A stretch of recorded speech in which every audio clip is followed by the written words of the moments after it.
Welcome back to the NJCPA IssuesWatch podcast. I'm your host, Stein Smith, where I always try to cover anything to do with technology, its implications, and its applications. And I'm always happy to be here hosting episodes of the NJCPA IssuesWatch podcast and to really be as involved as I can with the NJCPA. But I'm sure all of you are here. It's the end of 2022 or early 2023, depending on when you're tuning into this episode. So with all of that said, let's get right into the episode topic. So obviously this past year had been quite a busy year for anything to do with crypto, blockchain, and I'm sure all of you have heard over the last, I guess, as of our recording right now, the last 5 or 6 weeks, there has been a lot going on around FTX. So off the top, I just figured that it was a good opportunity to do a quick recap on basically what happened this year in 2022, right? Because going all the way back now until to 2021, that was arguably the best year for crypto ever. That pretty much every single asset in this space hit all-time highs. Trading volumes were up.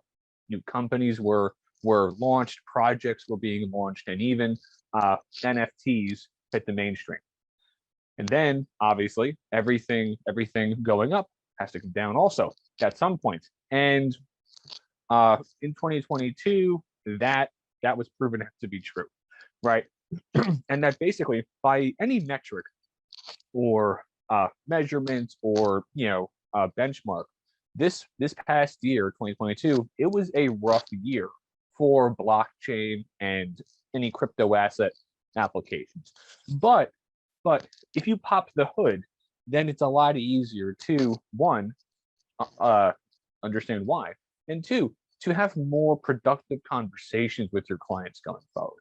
So a handful of the trends that I noticed during 2022. One, during, I guess, beginning in the back half of 2020 and going all the way through 21, there had been quite a bit of leverage that have been brought into Bitcoin and other crypto assets, right? And it's always good to try to keep in mind that a core underlying characteristic of the idea of crypto and how quite a few crypto assets operate is that margin and leverage aren't supposed to be used, right? And I'm sure that there are some of you who have heard not your keys, not your coins, private key conversations, public key conversations. But overall, the entire underpinning of blockchain and crypto was to basically have direct ownership over assets and over the instruments being talked about. And in 2021, that got altered, right? There was a lot of leverage built up in the system, a lot of margin trading.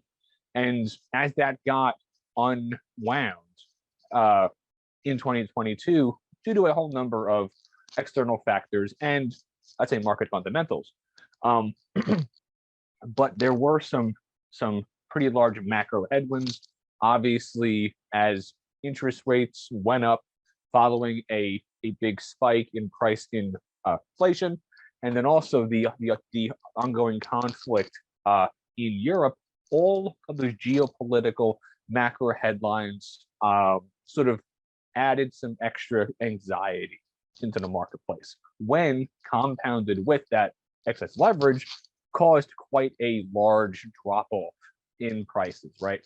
From Bitcoin, NFT trading volumes, NFT transactions, and basically the entire, I would say, blockchain and crypto asset space has been going through basically a hangover during this whole past year of 2022, after overdoing it in a few areas during 21. So one, right, that sort of leverage, margin, all the rest. And then two, as a direct sort of byproduct of that, And I believe it was in May that this whole sort of domino effect really kicked off. There were a few high profile firms that had been high flying previously, and who are now bankrupt. BlockFi has just currently filed for bankruptcy back in November.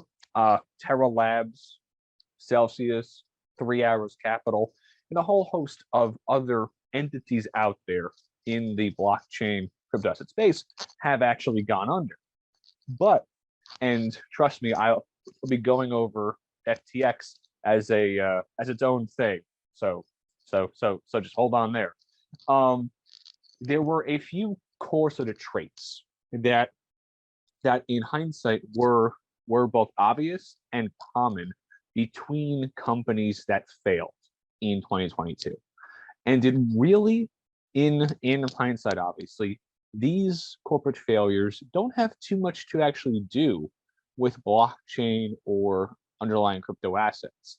If you actually pop the hood, the vast bulk of the companies that folded in 2022 had those failures caused by bad governance, lack of internal controls, and just bad business models. And so I always feel that having any productive conversation, either internally or externally, really is based on being able to move past the headlines and to parse through some of the more outrageous claims, and to really try to see at that underlying economic level, at that underlying business level, what actually happened, right? And it's always good to keep in mind also that sure, blockchain and crypto, they are still hot topics. It's still being implemented by institutions in pretty much every industry out there, but it's still a financial asset, right? And it's still a business, and the laws of the market always still apply. And so then, as we sort of moved out of the summer into the fall, I'm getting to everyone's favorite topic here. There had been some sort of rumblings about more compliance and more oversight coming to crypto, but honestly, really focusing around stablecoins. And to just sort of rehash that whole idea, privately issued stablecoin, it is on the one hand, crypto asset, but on the other hand, and I believe at about 85% of all stablecoins are backed on a one-to-one basis at the US dollar. So it's basically just a dollar proxy. But the main emphasis from a oversight point of view, sort of regulatory point of view, it was not on Bitcoin or on NFTs. It was honestly around how to regulate and how to integrate privately issued stablecoins into the banking system. And so I'll come back to that later, but I do always like to highlight that all through 22, there had been a pivot and a focus around oversight, but it was not on the companies that had actually failed, or on the highest profile failure in crypto in a long time, FTX. Okay, so I'm sure all of you have heard about FTX and the former CEO SBF, Sam Bankman-Fried, who is, as of our recording date, currently in jail, but he has not yet been extradited back here to the U.S. And so, to sort of we get a quick overview of what happened there. FTX went from being the third largest crypto trading platform in the world to being bankrupt. And that whole process really occurred over the span of about 1 week. And obviously, as a result of that rapid collapse, there were a ton of hard questions that, in hindsight, I think should have been asked earlier, but they are being asked now. And as the corporate bankruptcy was filed and then actually got underway, it is now obvious that that the collapse of FTX now on all the evidence that has come forth so far, and under the testimony offered under oath by the current CEO of FTX, who was brought in to sort of unwind it. It honestly, again, has almost nothing to do with blockchain or crypto or the whole idea of tokenized assets. It is increasingly obvious more and more that FTX, it was a fraud. And I'm not saying that. Those are the words that have been filed in the bankruptcy filing and offered under oath. That basically FTX had absolutely no corporate governance, no controls, no accounting records, no outside board, and no CFO.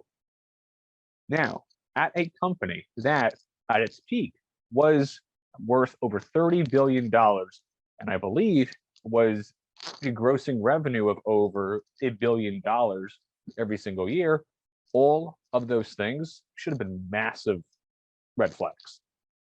Now, I don't know why the outside investors, which actually gave FTX $1.8 billion in external capital, I don't know why none of those people asked any of the hard questions as to why these really basic internal controls and internal structures were not in place.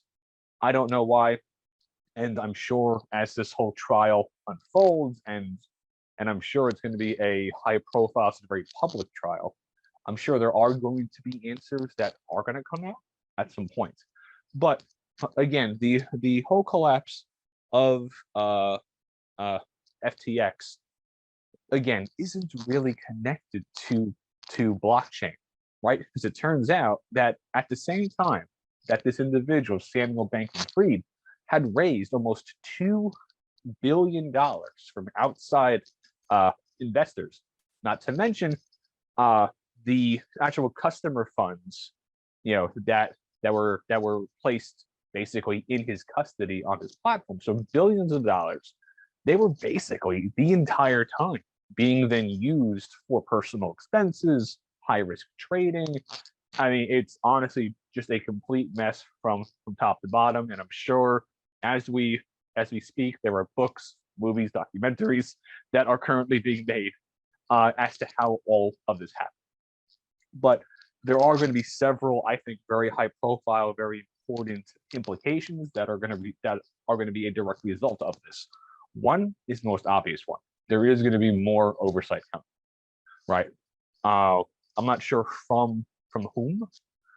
It could be the SEC, CFTC, or even Congress might actually get their acts on the road and actually draft some bills. But there is going to be more oversight coming. And then adding on to that, right, there is a gigantic light being shown now on how companies, how firms in the blockchain space and outside of it handle the corporate accounting and auditing for any of their token operations. Now, for any of you who have been around the NJCPA, for any period of time, know that obviously the accounting and auditing for crypto is an area that I've been very passionate about, going back to like 2016. And there are plenty of other folks in the NJCPA who are equally as passionate on this topic.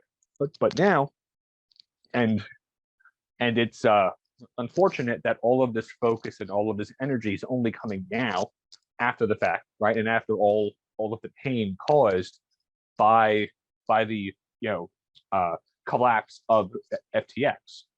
But there is a very high-powered light being shown on this whole topic, on accounting for crypto, auditing blockchain, and all the rest. And so a outgrowth of that has been this really intense conversation around proof of reserves. Okay, so I would give you all a textbook definition of what a POR engagement is, but the issue is that I don't have one, right? And that basically proof of reserves, it is a type of accounting engagement, not an audit, not a attestation, but it's a type of accounting engagement that has been developed, I would assume, independently and then kind of jointly over time by a number of audit firms out there. I won't name names, but it's incredibly easy to find out who. And so basically the idea behind proof of reserves, or POR, is to add some more clarity and transparency around what assets are controlled by either the coin issuer or the crypto trading platform. And I'm a big fan of the idea. I just do think there are some issues that have to be hammered out first in order to get proof of reserves more widely understood and to have it be more comparable going forward. One is that there does have to be some sort of standard as to how these engagements are actually done, right? Because I can ask 20 auditors, how they do their POR engagements, and I'll probably get 20 different answers. So obviously, that's a big issue off the top. Two is that proving the reserves of an issuer or of a trading platform is an excellent start, but it's only part one, right? As we all know, a corporate balance sheet, I don't care crypto or not, has assets, liabilities, and equity. And so only analyzing one angle of it, the asset side, is an excellent start, but there's the obligation side that has to be analyzed too. And there has been a whole bunch of debate on this for all of you on Twitter.